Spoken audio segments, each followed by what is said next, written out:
सभी को नमस्कार, राम राम। मैं अक्षय नरवाल। साथियों, कोई भी आम आदमी देश का सुबह उठता है, शाम को सोता है, सुबह से लेकर शाम तक, रात को सोने तक हर चीज़ के ऊपर टैक्स देने का काम करता है। चाहे सुबह उठता है, चाहे पीने की बात हो, चाय के ऊपर टैक्स, शाम को सोता, लाइट बंद करता है, लाइट के ऊपर टैक्स। हर चीज़ आप उठते हुए, बैठते हुए, चलते फिरते कहीं ना कहीं जिस भी चीज़ का इस्तेमाल कर रहे हैं उस चीज़ के लिए आप टैक्स पे करते हैं। कई बार कहा जाता है कि किसान टैक्स से बाहर है, इनकम टैक्स से किसान बाहर है, लेकिन जो फ्यूल का इस्तेमाल किसान करता है उसके ऊपर भी टैक्स देने का काम करता है। किसान जो भी इक्विपमेंट यूज़ करता है उसके ऊपर भी टैक्स देने का काम करता है। हर चीज़ के ऊपर आप टैक्स देने का काम करें, आम जनता टैक्स देने का काम करें। लेकिन साथियों, सोचिए, जब आप एक चीज़ का टैक्स पहले दे चुके हैं, उस चीज़ का टैक्स आपको दोबारा देना पड़े तो आपको कैसा लगेगा। रोड टैक्स आप देते हैं जब आप अपनी गाड़ी खरीदते हैं। 6 लाख तक की गाड़ी खरीदते हैं तो आप 5% टैक्स देते हैं। 6 लाख से 20 लाख तक की गाड़ी खरीदते हैं तो 8% टैक्स देते हैं। 20 लाख से ऊपर की कोई गाड़ी खरीदते हैं तो आप 10% टैक्स देने का काम करते हैं। साथियों, जब आप रोड टैक्स पहले ही दे रहे हो, फ्यूल का जो इस्तेमाल करें, petrol, diesel, CNG, electric vehicle, electricity, जो भी जिस भी चीज़ का इस्तेमाल करें उसके ऊपर टैक्स देने का काम करें, उसके बाद आपसे फिर टोल टैक्स लिया जाता है। तो टोल टैक्स किस बात का? साथियों, हमें समझना पड़ेगा इस टोल टैक्स के बारे में।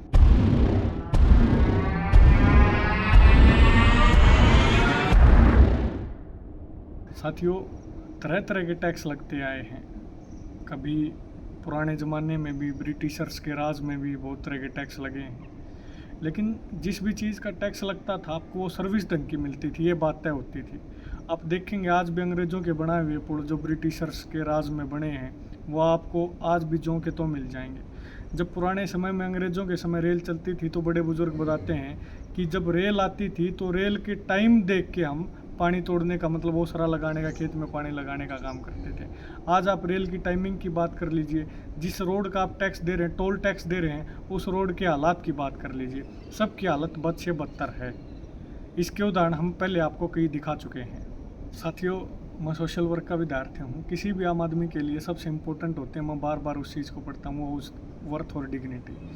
जब कोई भी आम आदमी, जब टोल टैक्स की कंपनी या जो टोल प्लाजा लगे हुए होते हैं वहाँ पे ये कहता है कि भाई मेरे पास फास्टैग नहीं है और मैं कैश आपको देता हूँ तो डबल दीजिए, आपके ऊपर पेनल्टी लगेगी। देखिए, सबसे पहली बात तो यह कि कागज़ के पैसे को आधा कर दिया गया, मतलब ये क्या तुक है। भैया फास्टैग नहीं है, कैश लेन होना ज़रूरी है। आप राजपत्र को पढ़ोगे तो उसमें बाकायदा लिखा हुआ गजट नोटिफिकेशन में कि भाई कैश लाइन में आपका एक बार 100 रुपये अगर टैक्स बनता तो 100 रुपये ही देना पड़ेगा। अगर आप फास्टैग लाइन में जाते हैं तो आपको 100 का 200 देना पड़ेगा। कोई भी टोल प्लाजा वाला मुझे भाई बताएगा कि किस टोल प्लाजा के ऊपर कैश लाइन बची है? आपने कैश लाइन को छोड़ा ही नहीं। और ऐसे में गाली गलौज करते हैं, महिलाओं के साथ छीना झपटी करते हैं, कई बार हमारे साथियों के साथ मारपीट भी करने का काम इन्होंने किया है। तो बड़े दुख की बात है, उसके बावजूद भी जनता जागरूक नहीं होती है। मेरे पास बहुत सारे मैसेज आते हैं, भाई साहब इस टोल पे हमें ये कहा गया, इस टोल पे मुझे ये कहा गया, मैं अपनी वाइफ के साथ था, मैं अपने माता पिता के साथ था, हमारे साथ ये बदतमीजी की गई, हमारे साथ वो किया गया, हमारे साथ ये किया गया। मैं इन टोल वालों से पूछना चाहता हूँ, इन कंपनियों से पूछना चाहता हूँ जो शोषण कर रही हैं लोगों का, मैं पूछना चाहता हूँ, भाई आपको किसने अधिकार दिया? ये देश मेरा है, ये देश हमारा है, ये हमारा सबका है। भारत में हम अपने देश की सड़कों पे नहीं चल सकते। आप कोई भी एक बैरियर बूम आगे रख के पब्लिक को रोकने का काम करेंगे? आपको नहीं लगता ये लोगों के गमन का अधिकार का उल्लंघन है? जितने भी कॉरपोरेट कंपनियां हैं, जितने भी कॉरपोरेट लोग हैं, हमारी कॉरपोरेट के साथ दुश्मनी नहीं है, लेकिन हमारी दुश्मनी उस नीति से है जो आम आदमी का खून चूस के उन बड़े बड़े मगरमच्छों को मजबूत करने का काम कर रहे हैं। हमारी इस नीति से विरोधी हैं हम पूंजीपति लोगों के विरोधी नहीं हैं। हम जो गलत तरीके से उनको पूंजी सरकार दे रही है, सरकार कमाने के अवसर दे रही है, नीतियाँ बना रही है, हम उस चीज़ के विरोधी हैं। आम आदमी का खून चूस के आप उनको बड़े पेट वाले बनवाएंगे, ये कौन सा न्याय है? अगर सरकार को बिजनेस ही करना तो कोई और नए तरीके तलाशे ना। फिर लोगों की सुविधाओं को बिजनेस क्यों बना रही है सरकार अपना? उसका लोगों के ऊपर क्या फ़र्क पड़ रहा है आप समझ सकते हैं। जो व्यक्ति कार लेके चलता है, सिर्फ टोल टैक्स का उसके ऊपर प्रभाव नहीं पड़ता है। जो व्यक्ति जिसके पास कार भी नहीं है वो पब्लिक ट्रांसपोर्ट से ट्रैवल करता है। मैं आपको एक रिसेंट उदाहरण बताऊंगा। चांदी टोल, एक नया टोल अभी शुरू हुआ कुछ दिन पहले, जिसके ऊपर काफ़ी गर्मा गर्मी आज के टाइम पे हाईलाइटेड टोल है। लाखन माजरा से लेकर रोहतक तक के 25 रुपये का किराया था बस में, सरकारी बस में। लेकिन जब से वो टोल शुरू हुआ वो किराया 10 रुपये बढ़ के 35 रुपये हो गया। ये आम आदमी के ऊपर फ़र्क पड़ता है किसी भी टोल का। प्राथमिक सुविधाएं देना हर सरकार की जिम्मेदारी बनती है, इसलिए आम आदमी अपनी वोट डाल के सरकार को चुनता है ताकि उसकी सुविधा की, जनता की सुविधा के काम कर सके।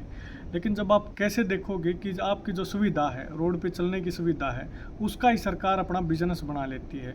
PPP model, public private partnership के माध्यम से, BOT के माध्यम से, बिल्ड ऑपरेट एंड ट्रांसफ़र के माध्यम से रोड बनाए जाते हैं। कंपनियां पैसा लगाती हैं, कंपनियां पैसा लगा के टोल कलेक्ट करती हैं, टोल कलेक्ट करके फिर उसको ट्रांसफ़र करके चली जाती हैं। लेकिन विडम्बना इस बात की है, आपको ये पता लग जाएगा, आप RTI के अंतर्गत आता है कि आप टोल टैक्स कितना कलेक्शन हुआ किसी भी पर्टिकुलर टोल से, लेकिन वो कब तक कलेक्ट होगा ये किसी भी के अंडर भी नहीं आता है। ये कोई सवाल ही नहीं बनता है। तो सबसे पहले तो एक बात ये है कि आप कितना यूज़ हो गया किसी भी चीज़ का, आप रोड का यूज़ है, जो उसकी मेंटेनेंस है, उसके चार्जेज़ हैं, जो भी है, जो आम आदमी पे कर रहा है, उसको कब तक पे करना है, इसकी कोई स्पेसिफिक ना तो डेट है ना कोई लिमिट है, क्योंकि उसमें बहुत सारे राजनीतिक व्यक्तियों का हाथ होता है, इसलिए बार बार उसके टाइम पीरियड को एक्सटेंड किया जाता है। आजकल लोगों को लगता है कि बड़े बड़े हाईवे बन रहे हैं, लोगों को सुविधाएँ दी जा रही हैं, बड़े बड़े रोड बन गए तो टोल देने में क्या समस्या। साथियों, पूछना चाहता हूँ, इन जो बड़े बड़े एक्सप्रेस वे बने हैं, 152D की बात करूँ या जम्मू कटरा की बात करूं, उनके ऊपर क्या आम आदमी का ट्रैक्टर चढ़ सकता है? आम आदमी की मोटरसाइकिल चढ़ सकती है? किन के लिए बनाए हो रोड? मेरा सवाल है जनता से। These are not public roads, these are commercial roads. ये कमर्शियल रोड हैं, कमर्शियल पर्पज़ के लिए बनाए गए हैं। इन रोड के आसपास ये IMT का मुद्दा चला हुआ है, क्योंकि उनको पता है ट्रांसपोर्ट के लिए वो रोड चाहिए उनको। रोड उन्होंने पहले से बना लिया, अब ज़मीन की तरफ नज़र। जिनकी ज़मीन से वो रोड होके गुजरता है उनसे भी टैक्स लिया जाता है। कंपनी तो पूरा साल पैसा कमाएगी, ताउम्र पैसा कमाएगी वहाँ पे कोई भी फैक्ट्री या कुछ भी लगा के। और जो किसान है जिसने परमानेंट अपनी ज़मीन दे दी, उसको वन टाइम मनी मिलेगी, बस उसको इतनी भी सुविधा नहीं मिलेगी कि आप यहाँ से गुजरें तो आपका टैक्स फ्री रहे, आपका टोल ना लगे। और आप आम आदमी हर जगह ना चढ़ सकता ना उतर सकता, क्योंकि इन्होंने एंट्री एग्जिट छोड़े नहीं ऐसी जगह पे। साथियों, सुविधाएं ज़रूर दी जा रही है, लेकिन ये सुविधाएं किसको दी जा रही हैं आपको समझना पड़ेगा। साथियों, फाइनेंशियल ईयर 2023-24 की बात करता हूँ। हरियाणा रोड टैक्स के रूप में 4740 करोड़ रुपए दे चुका है। फ्यूल के ऊपर वैट के रूप में लगभग 10,000 करोड़ रुपए दे चुका है। टोल टैक्स के रूप में लगभग 3,000 करोड़ रुपए दे चुका है। ये 23-24 का आंकड़ा है। साथियों, आप कैलकुलेशन करो, क्या इनकी एवरेज में आपको उतनी सुविधा मिल रही है? जो आपके रोड बन रहे हैं, तो जो पैसा आप टैक्स के रूप में दे रहे हैं, क्या वो सारा का सारा यूज़ हो रहा है? 2.7% इंफ्रास्ट्रक्चर के ऊपर एक्सपेंड करने के लिए सरकार ने निर्धारित किया कि सारा का सारा पैसा यूज़ हो रहा है जहाँ यूज़ होना चाहिए, पब्लिक की सुविधाओं के लिए यूज़ होना चाहिए। लेकिन नहीं, इन्होंने पब्लिक की सुविधाओं को भी बिजनेस बना के रख दिया। और बिजनेस में सुविधाएं नहीं देखी जाती, बिजनेस में प्रॉफिट देखा जाता है। लोगों को धीरे धीरे, जैसे आज आप टोल रोड देख रहे हैं ना, जिनमें बड़े बड़े खड्डे हैं, जिनमें डाइवर्जन है अलग अलग जगह, वो रोड सामान्य रोड होते थे पहले हरियाणा में, लेकिन सामान्य रोड की स्थिति देखिए बद से बदतर हो चुकी है। और जो टोल रोड है उनकी वो सामान्य स्थिति हो चुकी है, जो पहले सामान्य स्थिति होती थी। आदमी ये एक्सपेक्ट करता है कि भाई टोल रोड होगा, टैक्स जिस रोड के ऊपर दिया जा रहा है वो रोड अच्छा मिलेगा। लेकिन आपकी साइकोलॉजी, जो ज़्यादा पढ़े लिखे हैं वो भाई मेरे से कहेंगे कि भाई आप अच्छे रोड पे चल रहे हो तो टोल देना ही चाहिए। अरे वाह, कमाल है भाई, सरकार किस लिए है, ये पैसा किस लिए है, ये टैक्स किस लिए है, तरह तरह के टैक्स, मल्टीपल टैक्सेस क्यों हैं? GST के माध्यम से वन नेशन वन टैक्स की बात करते हैं, वन नेशन वन इलेक्शन की बात करते हैं। अगर one nation one tax GST की बात की आपने, तो आप ये बताइए, आप ये मल्टीपल टैक्सेस जनता से क्यों ले रहे हैं? तो आप सिर्फ एक ही टैक्स लो ना, या तो टोल टैक्स लो या रोड टैक्स लो। रोड टैक्स आपने लिया तो फिर टोल टैक्स नहीं लेना चाहिए। और इसका समाधान केवल एक ही एक है साथियों, आपकी जागरूकता इसका समाधान है।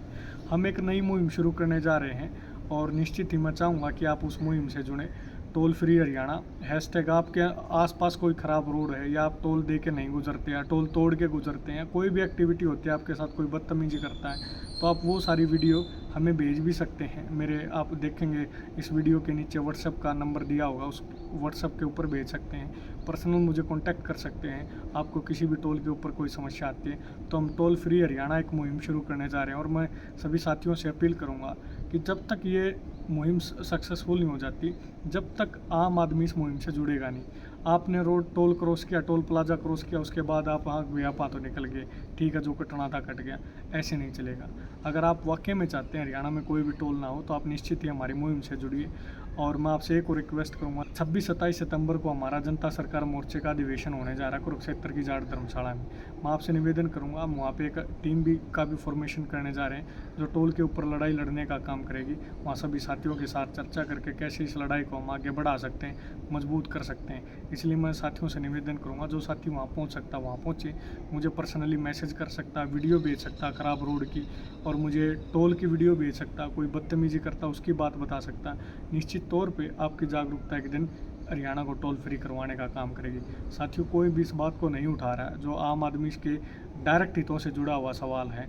कई बार तो आप देखते हैं, आप चंडीगढ़ से दिल्ली जाएंगे, किसी की सीएनजी की गाड़ी है, इलेक्ट्रिक गाड़ी है, आपका फ्यूल इतना नहीं लगेगा, आपकी इलेक्ट्रिसिटी कॉस्ट इतनी नहीं लगेगी जितना आपका टैक्स लग जाए, टोल टैक्स लग जाएगा बेसिकली। तो इस टैक्स से छुटकारे के लिए मैं ये जो एक्स्ट्रा बर्डन है आम पब्लिक के ऊपर, उसके छुटकारे के लिए मैं सभी साथियों से निवेदन करूंगा, हमारी टोल फ्री हरियाणा इस मुहिम से, टोल टैक्स फ्री हरियाणा मुहिम से जुड़ने का काम करें। इस हैशटैग को वायरल करने का काम करें, वीडियो को शेयर करने का काम करें और इन बातों को सभी लोगों तक पहुंचाने का काम करें। बहुत बहुत धन्यवाद।